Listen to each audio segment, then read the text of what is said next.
Hi there and welcome. Sit back and relax to this iceberg of ancient civilizations. 5 tiers, 30 entries. Without further ado, let's start. Tier 1, Surface, Ancient Egypt. Egypt is one of those civilizations that almost feels too impressive to be real.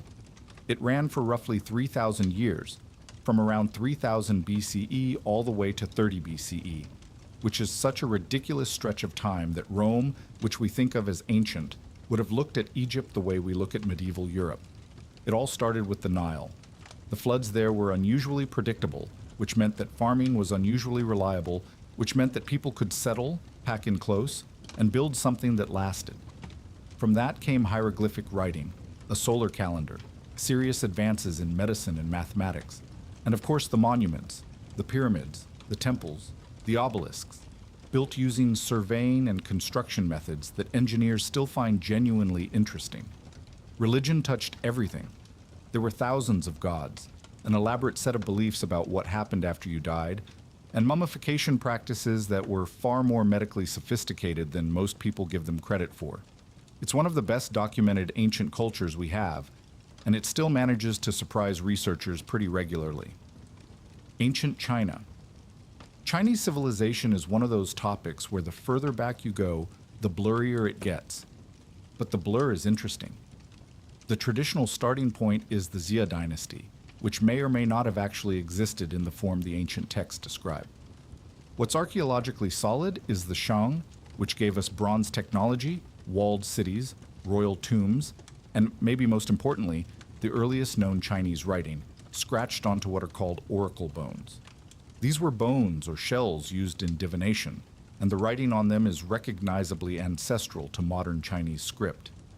After the Shang came the Zhou, who introduced the concept of the mandate of heaven, the idea that a ruler's right to rule came from divine approval and could be taken away if they ruled badly.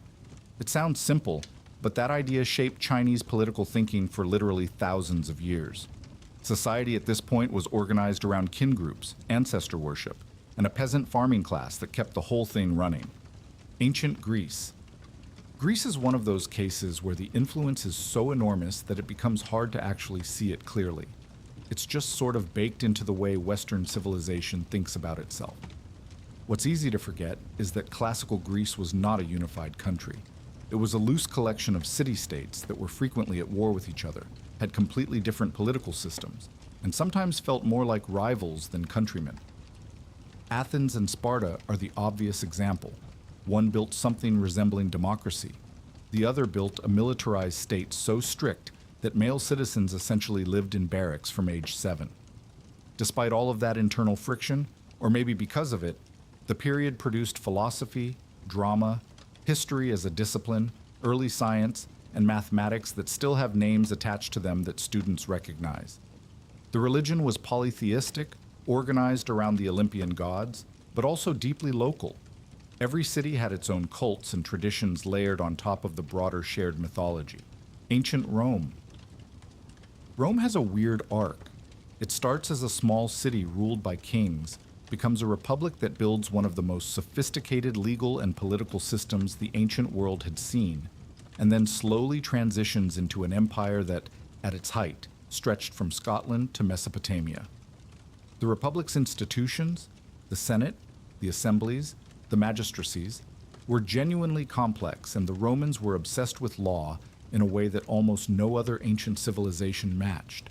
The empire that followed built roads that lasted centuries, aqueducts that moved water across impossible distances, and cities with amphitheaters, public baths, and sewage systems.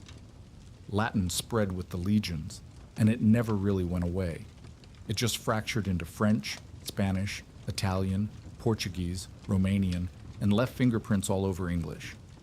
Religion started polytheistic and ended with Christianity as the official state faith, which is its own remarkable story.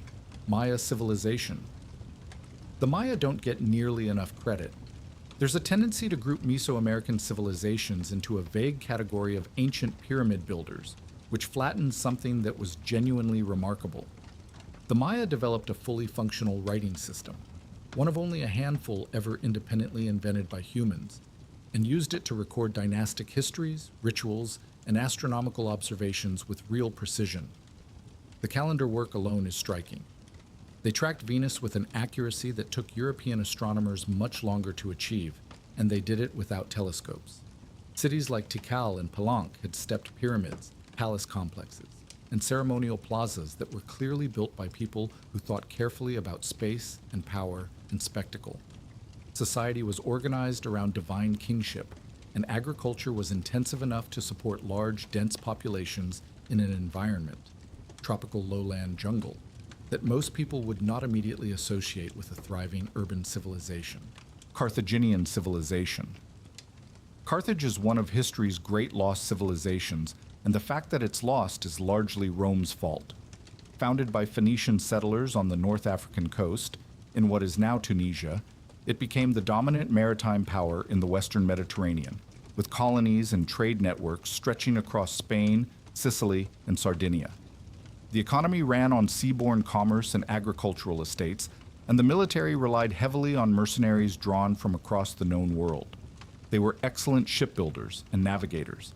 The 3 Punic Wars against Rome defined the last centuries of Carthage's existence, and the second of them, the one where Hannibal marched an army, including war elephants, over the Alps and spent 15 years winning battles in Italy, is one of the most audacious military campaigns in ancient history.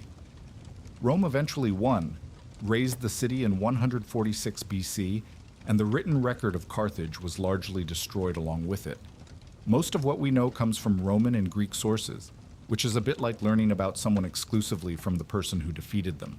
Tier 2. Shallow waters. Sumerian civilization. Sumer is one of those places where a staggering number of things happened for the first time. We're talking about southern Mesopotamia, the land between the Tigris and the Euphrates, around the 4th and 3rd millennia BC. Cities appeared here before almost anywhere else on Earth. Uruk, Ur, Lagash, real cities, with streets and temples and administrators and people whose entire job was keeping records. Which brings us to writing. The Sumerians developed cuneiform, one of the earliest writing systems ever, starting as pictographs pressed into clay tablets, and gradually becoming something abstract enough to capture complex language. They also gave us the wheel, the sailboat, early law codes, and a base 60 number system that we still use today every time we look at a clock. Politically, it was a collection of competing city-states, each with its own king and its own patron god. Enlil in Nippur, Nana the moon god in Ur. Massive step temples called ziggurats dominated the skylines. Not a bad legacy for a civilization most people couldn't place on a map. Assyrian Empire. Assyria had a reputation, and it earned it. Based in the upper Tigris region of what is now northern Iraq, it built several successive empires, the last of which, the Neo-Assyrian Empire, was, for a time, the most powerful state in the known world. At its height, it controlled everything from Egypt to parts of modern Iran. That kind of reach required a military machine, and the Assyrians built one. Iron weapons, professional armies, siege warfare so advanced that walled cities which would have held out for years against earlier armies started falling. Kings like Sennacherib and Ashurbanipal left records of their campaigns that pull no punches. Destruction and deportation were deliberate policy, designed to break resistance and prevent it from forming again. The capitals, Assur, Kalhu, Nineveh, were decorated with enormous stone relief panels showing the king hunting lions and crushing enemies. Ashurbanipal also assembled one of the ancient world's great libraries at Nineveh, with tens of thousands of clay tablets covering everything from astronomy to omens. The brutality and the scholarship existed side by side, which says something interesting about them. Babylonian Empire. Babylon had 2 great moments, separated by about 1,000 years. The first came under Hammurabi in the 18th century BCE, when he turned a modest city into a regional power and issued what is now one of the most famous legal documents from the ancient world, a code of 282 laws carved onto a basalt stele, covering everything from wages and property to what happens if a surgeon kills a patient. The punishments were class-dependent in ways that make modern readers wince.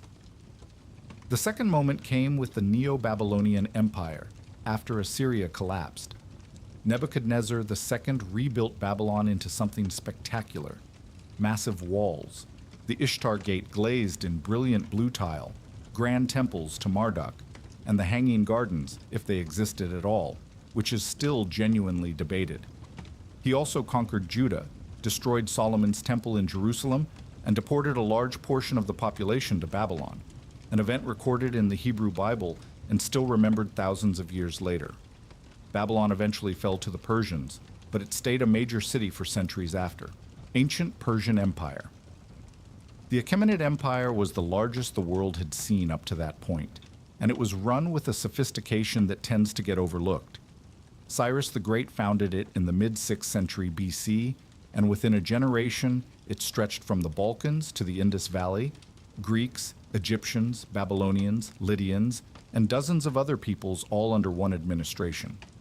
What made it work was a relatively hands-off approach. Conquered peoples kept their languages, their gods, their local customs. When Cyrus took Babylon, he released the Jews who had been held there since Nebuchadnezzar's time and let them go home. That kind of policy was unusual.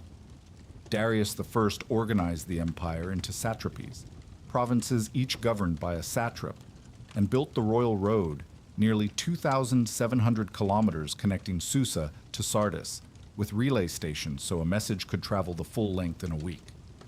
Xerxes later pushed into Greece, burned Athens, and lost at Salamis and Plataea. The empire survived him by over a century before Alexander finished it off. Aztec Empire. The Aztec Empire rose fast and fell fast. The Mexica were, by their own account, a wandering people who arrived in the Valley of Mexico around the 13th century and built their capital, Tenochtitlan, on a swampy island in the middle of Lake Texcoco, which sounds like a terrible idea until you see what they made of it. By the early 16th century, it was one of the largest cities in the world, maybe 200,000 people, connected to the mainland by long causeways and supplied by chinampas, man-made agricultural plots built up from the lake bed, incredibly productive, sometimes called floating gardens.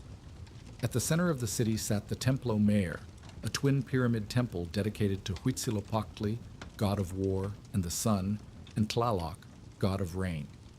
Human sacrifice was real, large-scale, and built into the cosmology. The belief was that the sun required blood to keep moving across the sky. Whether that belief was sincere or partly political is something historians still argue about. The Spanish arrived in 1519, and by 1521 the city was gone. Inca Empire. The Inca Empire was enormous, and it came together remarkably fast. In the early 15th century, the Inca were one of many competing groups in the Andes. A century later, their empire, called Tawantinsuyu, meaning the Four Regions, stretched over 4,000 kilometers down the western spine of South America, taking in parts of what is now Peru, Ecuador, Bolivia, Chile, Argentina, and Colombia. No other pre-Columbian state came close in size. The administration held it together through a labor tax called mita, where communities owed the state a portion of their work rather than goods or money, and through an extraordinary road network, around 40,000 kilometers of roads crossing some of the most difficult terrain on the planet. There was no writing system in the conventional sense, but information was stored in quipus, knotted strings whose full encoding we still haven't completely decoded. Stone construction at sites like Machu Picchu was done without mortar, fitting blocks so precisely that you can't slide a blade between them. The sun god Inti sat at the center of state religion, and the emperor was considered his earthly son. Spanish conquistadors arrived in 1532, and within a few years the whole structure had collapsed. Tier 3, deep water. Indus Valley Civilization. The Indus Valley Civilization is one of the most puzzling entries on this list, and not because it was obscure. At its peak, it may have been the largest Bronze Age civilization on Earth, covering more territory than Egypt or Mesopotamia. The cities were genuinely impressive. Mohenjo-Daro and Harappa had grid-patterned streets, standardized baked brick construction, and drainage systems more sophisticated than anything in contemporary Europe. There was a great bath in Mohenjo-Daro, a large, watertight public pool whose exact purpose nobody has figured out. What makes this civilization frustrating is that the script remains undeciphered. Thousands of small seals have been found, carved with animals and symbols. and we have no idea what they say. No Rosetta Stone moment yet. We know they traded widely: lapis lazuli from Afghanistan, carnelian beads, cotton textiles, and that their weights and measures were remarkably standardized across hundreds of kilometers. What's strange is what's absent: no obvious palaces, no monumental temples, no mass graves or evidence of large-scale warfare. And then, around 1900 BC, the cities were gradually abandoned. Climate shift probably. The monsoons changed. They left, and the script went with them.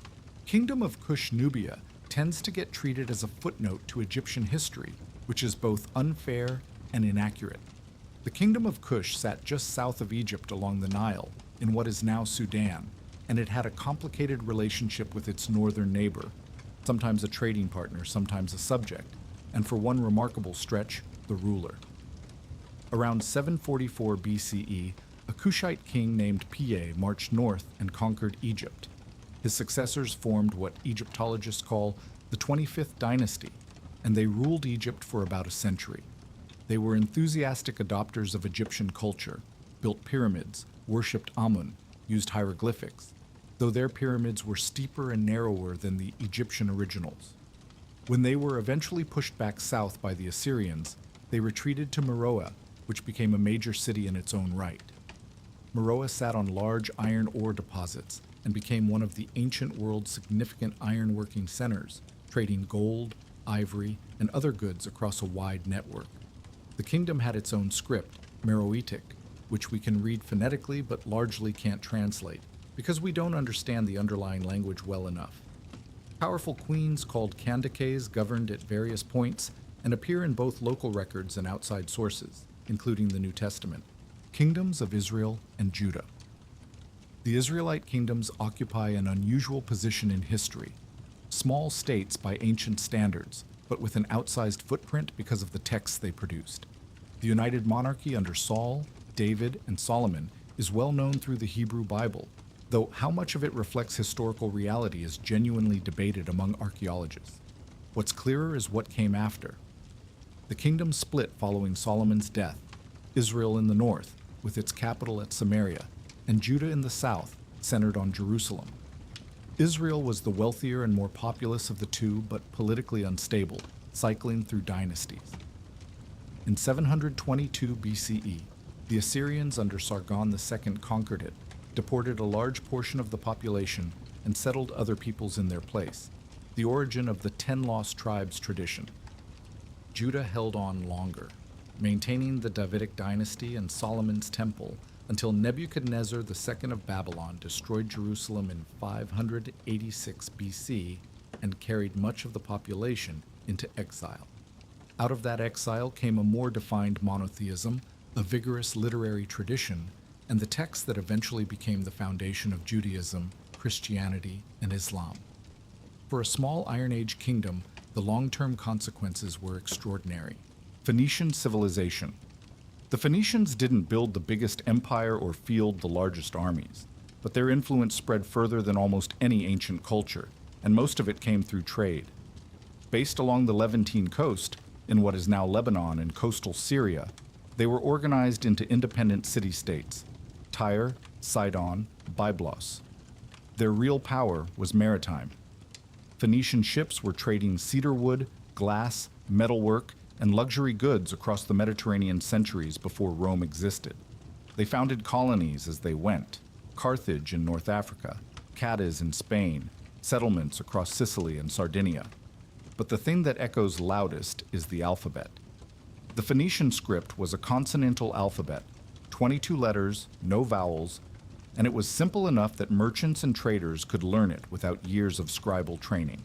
The Greeks borrowed it, added vowels, and passed it to the Romans. The Latin alphabet you're reading right now traces back to Tyrian merchants scratching accounts onto clay. They also produced Tyrian purple, a dye extracted from murex sea snails that was so expensive and so labor-intensive to produce that it became a symbol of royalty across the ancient world. The phrase "born to the purple" comes from that tradition. Akkadian Empire. The Akkadian Empire doesn't get talked about enough, given what it was. The first true empire in recorded history, as far as we know. Sargon of Akkad built it around 2334 BCE, starting by conquering the Sumerian city-states of southern Mesopotamia and then pushing outward until his territory stretched from the Persian Gulf to the Mediterranean coast. That had never been done before. Previous rulers controlled cities or regions. Sargon controlled a network of provinces, administered through appointed governors who answered to the center, with Akkadian spreading as the common administrative language across the whole thing. His grandson, Naram-Sin, pushed even further and declared himself a god, the first Mesopotamian ruler to do so, which tells you something about how the empire understood itself. They traded as far as the Indus Valley and left behind some of the earliest examples of royal portraiture and narrative art. The empire collapsed around 2154 BCE, likely due to a combination of revolts and a prolonged drought that devastated agriculture across the whole region. The 2,000-year-old clay tablet describes crop failures, famine, and cities abandoned, and modern climate data confirms a major dry period right around that time. Hittite Empire. The Hittites are one of those civilizations that essentially disappeared from history for a long time.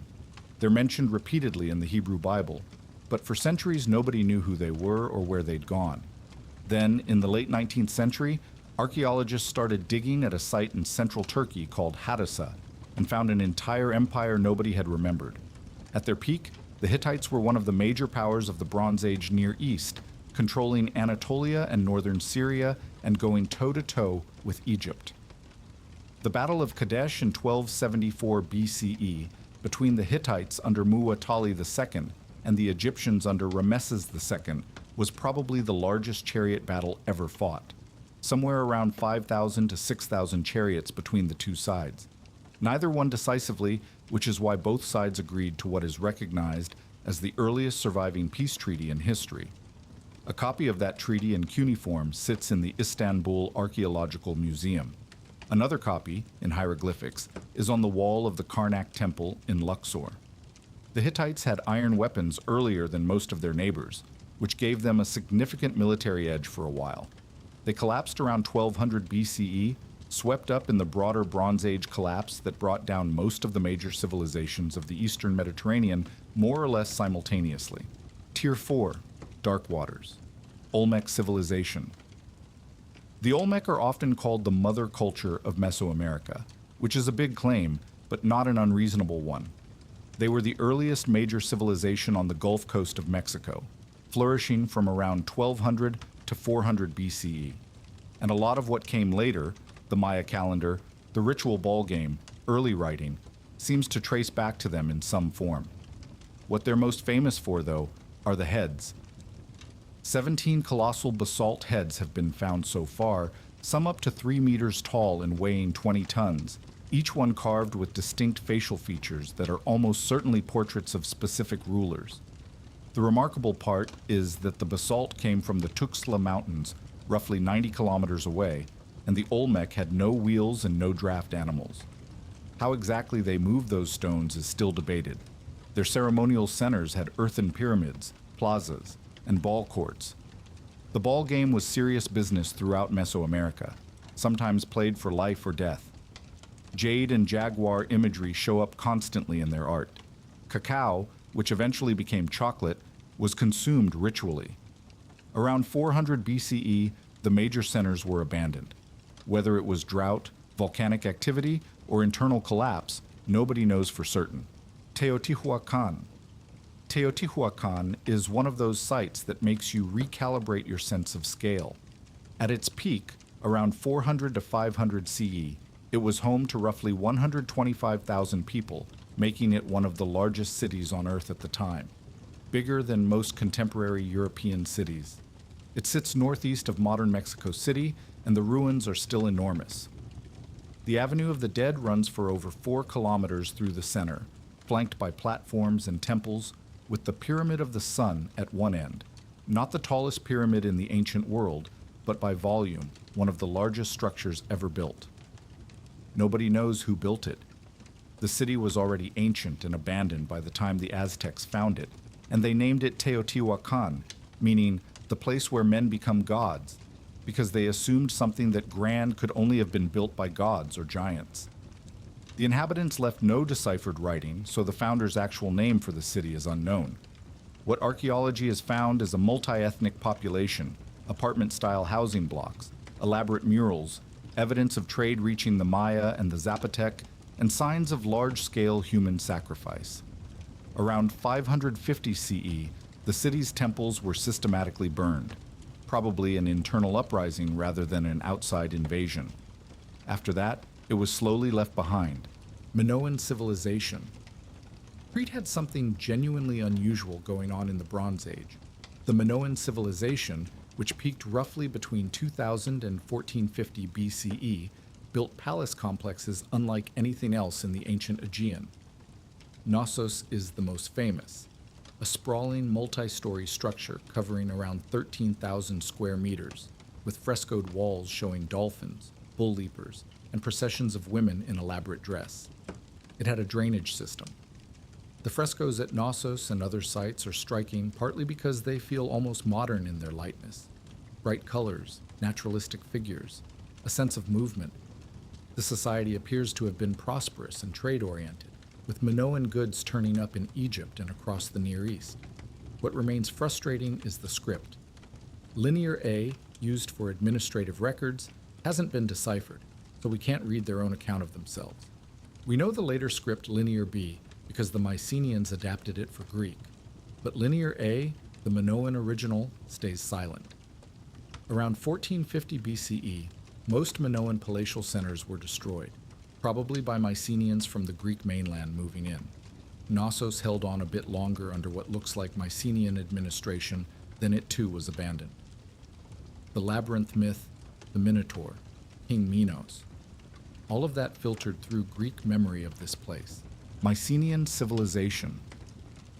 The Mycenaeans were the first Greek speakers, and they built something quite different from the classical Greece most people picture.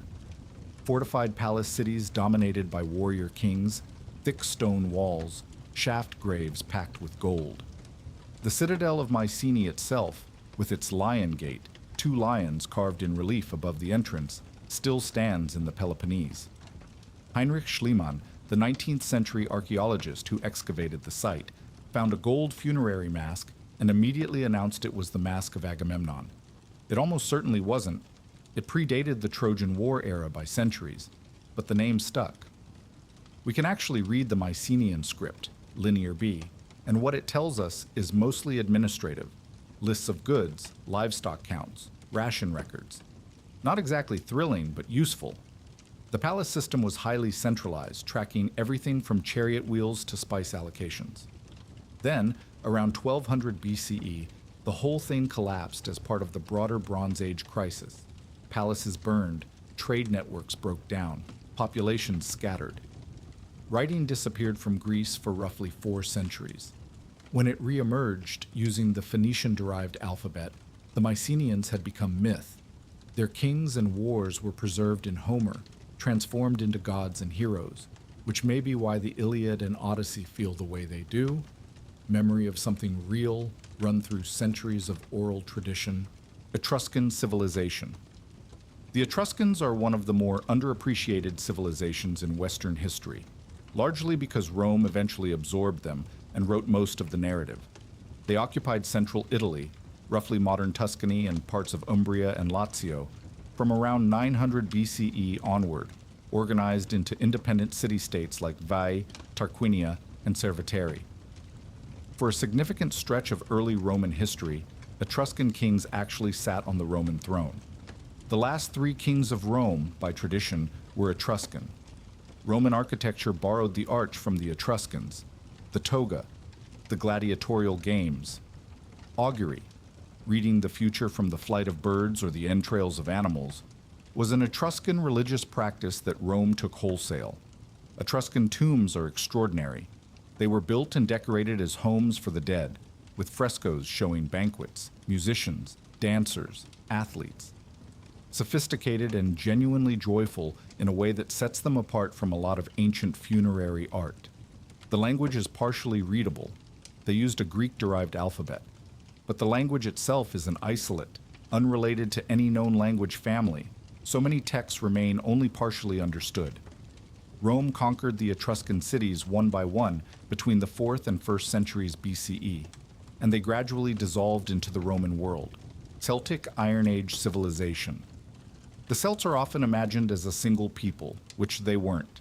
They were a broad collection of Iron Age tribal societies spread across a huge stretch of Europe, from Ireland and Britain in the west to Galatia and modern Turkey in the east, linked by related languages, overlapping artistic styles, and broadly similar social structures, but not by any unified political identity. The Hallstatt culture in Central Europe is the earliest phase, from around 800 BCE, followed by the La Tène culture, which is what most people picture when they think Celtic, the swirling knotwork, the elaborate metalwork, the torques. Celtic elites were buried with chariots, weapons, and imported Mediterranean wine, which tells you something about both their values and their trade connections. Salt mining in the Alps made some communities very wealthy. Druids served as priests, judges, and keepers of oral tradition. They deliberately wrote nothing down, which means almost everything we know about their religion comes from Greek and Roman sources with obvious biases. In 279 BCE, a Celtic army sacked Delphi, the most sacred site in the Greek world. They were eventually ground down by Roman expansion in Gaul and Britain, but Celtic languages survived in the Atlantic fringe and are still spoken today in Wales, Ireland, Scotland, and Brittany. Tier 5. The Abyss. Elamite civilization. Elam is one of those civilizations that keeps showing up at the edges of more famous stories without ever quite getting its own spotlight. It occupied southwestern Iran, modern Khuzestan, and ran, with interruptions, from roughly 2700 BCE all the way to 539 BCE, which makes it one of the longer-lived civilizations in the ancient Near East. Its capital, Susa, sat at the intersection of Mesopotamia and the Iranian plateau, which meant the Elamites were constantly in contact and conflict with whoever happened to be the dominant Mesopotamian power at any given moment. Sumer, Akkad, Babylon, Assyria. They fought all of them at various points. In the 12th century BCE, an Elamite king named Shutruk-Nahunte sacked Babylon and carried off a staggering amount of loot, including Hammurabi's famous Law Stele, which is why that object ended up at Susa and was eventually found by French archaeologists rather than in Mesopotamia. The Elamites had their own language, an isolate, unrelated to Sumerian or any Semitic language, their own cuneiform script, and impressive architecture. Chogazanbil, a ziggurat built around 1250 BCE in the middle of the Iranian steppe, still stands to roughly half its original height and is one of the best preserved ziggurats in existence. The Assyrians destroyed Susa in 647 BCE, and what remained was absorbed into the Persian Empire a century later. Chavin civilization. Chavin de Huantar sits at 3,177 meters in the Peruvian Andes, and getting there is not easy, which makes it all the more striking that it functioned as a major pilgrimage center for several centuries. The Chavin culture, which flourished from around 900 to 250 BCE, didn't build an empire in the conventional sense. No armies, no conquered provinces as far as we can tell. What they had was religious influence, and it spread remarkably far across the Andes. The site itself is built around a complex of stone temples and a network of underground galleries, dark and deliberately disorienting, with carved stone heads projecting from the outer walls. Over time, most of the tenon heads fell off, leaving just the sockets, rows of empty holes in the stone. The art is distinctive and strange. Jaguars, eagles, caiman, and human figures merged into hybrid forms, executed with a swirling, almost hallucinogenic intricacy, which is fitting because the rituals performed here almost certainly involved the San Pedro cactus, a mescaline-containing plant still used in Andean ceremonies today. People came from hundreds of kilometers away, probably bringing offerings and leaving with objects or beliefs that spread Chavin iconography across the region. It's one of the clearest examples in the ancient Americas of religious prestige, functioning as a kind of soft power. Nazca civilization. The Nazca lines are one of those things that are genuinely hard to explain away neatly, made by removing the reddish surface stones of the Peruvian desert to expose the pale ground beneath. They cover a huge area of the Nazca and Palpa valleys. Hundreds of straight lines, geometric shapes, and large figurative geoglyphs depicting a hummingbird, a spider, a monkey, a condor, some of them stretching up to 370 meters. They're only fully visible from the air, which has fed a lot of speculation, most of it unhelpful. The current best explanation ties them to water and fertility rituals. The Nazca Coast is one of the driest places on Earth, and the lines may have been ceremonial paths walked during rituals aimed at bringing rain. Some lines point toward underground water sources. The people who made them were also exceptional textile weavers, producing some of the most technically complex cloth in the pre-Columbian Americas, and their polychrome pottery is immediately recognizable. They built puquios, a system of underground aqueducts that channeled water from the Andes foothills out to the coastal fields, some of which still function today. The civilization declined around 800 CE, probably from a combination of El Niño flooding and their own deforestation of the huarango trees that had stabilized the riverbanks. Without the trees, the floods tore through the valleys. Moche civilization.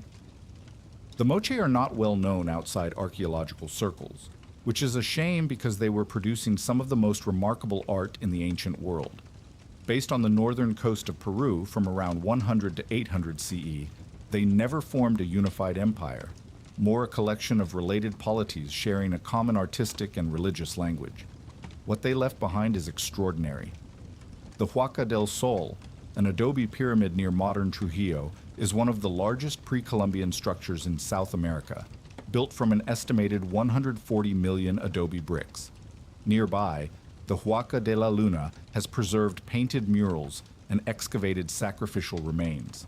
Young men, many with signs of ritual killing, deposited during what were probably ceremonies tied to El Niño events. The pottery is in a class of its own. Moche ceramicists made stirrup spout vessels that are essentially sculptural portraits, specific human faces rendered with enough detail and individuality that some researchers believe they depict actual named individuals. There are also explicit erotic vessels, which caused significant discomfort among early 20th century collectors and resulted in a lot of objects being quietly buried in museum storage.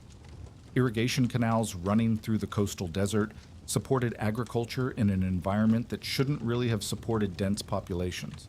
By 800 CE, the culture had fragmented, probably under sustained climate stress. Zapotec civilization. The Zapotec built one of the most unusual cities in the ancient Americas. Monte Alban sits on a flattened mountaintop in the Oaxaca Valley in Mexico, 400 meters above the valley floor, with no natural water source at the summit. Everything had to be carried up. Why build there? The position was probably as much symbolic and defensive as practical. At its peak around 300 to 700 CE, Monte Alban had a population of around 25,000 people and was the center of a regional state that controlled much of Oaxaca. The site has a ball court, large plazas, tombs, an astronomical observatory, and a building called the Danzantes, the dancers, whose walls are covered in carved stone slabs depicting contorted human figures, almost certainly dead or captive rulers from conquered towns. The Zapotec developed one of the earliest writing systems in Mesoamerica, a logosyllabic script that still isn't fully deciphered, and a calendar system that fed into later Mesoamerican traditions. Their rain god, Cochillo, was central to religious life, not surprising given how dependent agriculture in the Oaxaca Valley was on seasonal rainfall. They traded jade and obsidian across wide networks and had a clear enough relationship with Teotihuacan that a Zapotec neighborhood has been identified within that city. Monte Alban was gradually abandoned after 700 CE, though Zapotec culture continued at other sites, and Zapotec people and languages survive in Oaxaca today. Axumite civilization. Axum tends to get overlooked in discussions of the ancient world, which says more about the biases of that discussion than about Axum itself. Based in northern Ethiopia and Eritrea, with its capital at the city of Axum, it was a major power from roughly 100 to 940 CE, a Red Sea trading state that connected the Mediterranean world with Arabia, India, and the African interior. Ivory, gold, and enslaved people went out. Silk, spices, and glassware came in. At its peak, it controlled both sides of the southern Red Sea, including a period of direct rule over parts of Yemen.